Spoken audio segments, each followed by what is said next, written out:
Since General Robert E. Lee and the Confederacy surrendered more than 150 years ago, the right to vote has been extended to women and black people. 2 African Americans have been appointed to the Supreme Court, and Barack Obama won 2 consecutive terms as president. Time has not stood still, but the embers of race still glow red-hot, and Roseanne Barr is our latest reminder. On Tuesday, Barr tweeted that the Muslim Brotherhood. In hours, Barr issued an obligatory apology. ABC canceled her sitcom, and ICM, Barr's agent, dropped her like a hot potato. By contrast, Donald Trump and his Twitter account remained silent, not like the time he berated professional football players for taking a knee, or when he castigated comedian Michelle Wolf for taking jabs at Sarah Sanders' mascara, or when Trump first praised Barr's show. From the look of things, America still stands divided over race, and for this White House race baiting is far from sinful. At best, it's a dog whistle, at worst, a moving traffic violation. Let's take a closer look. Well before declaring his candidacy, Trump emerged as the king of all proponents of the birther conspiracy, which held that Obama was not born in the United States. During the ensuing presidential campaign, candidate Trump struggled to denounce David Duke, treating the former Grand Dragon of the Ku Klux Klan with the kind of deference normally reserved for a crazy but really rich uncle. Then last summer, as Charlottesville broiled, the president could only muster some inanity about there being good people on both sides. But it didn't end there. Months later, Roy Moore, the failed Republican Senate candidate and accused child molester, opined that even with slavery things were just great. As Moore framed it, I think it was great at the time when families were united. Even though we had slavery, they cared for one another. Although Richard Shelby, Alabama's Republican senator, expressed revulsion towards Moore's comments and announced that he could not back the Republican nominee, the president dived straight into a rancid mosh pit and offered Moore his endorsement.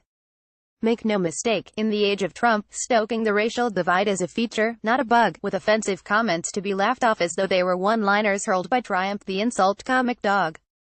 To be sure, the script also comes with a highbrow version, with one for judicial nominees who can't even embrace Brown v. Board Education, the landmark 1954 Supreme Court decision that held that legally mandated segregation was unlawful, and that separate but equal schools were an unconstitutional oxymoron.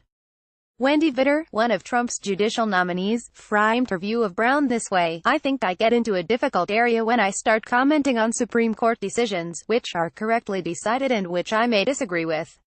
It would be illuminating to know which part of the famed desegregation case Vitter has a problem with.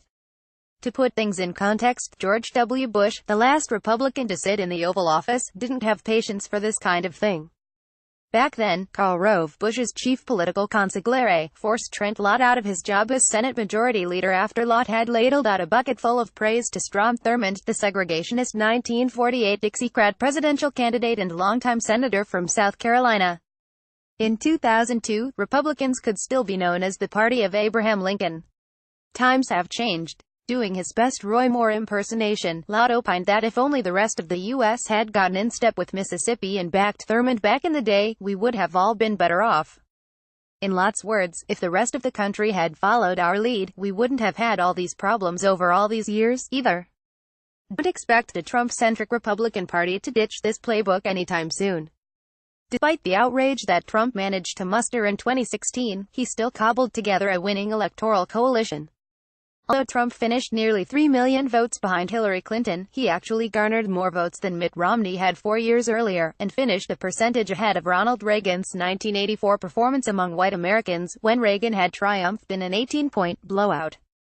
The bottom line? It is unlikely that Trump will jettison racially charged rhetoric in the near future. Unlike Roseanne, the president still has his day job to think about. Lloyd Green is an attorney who served in the U.S. Department of Justice from 1990 to 1992.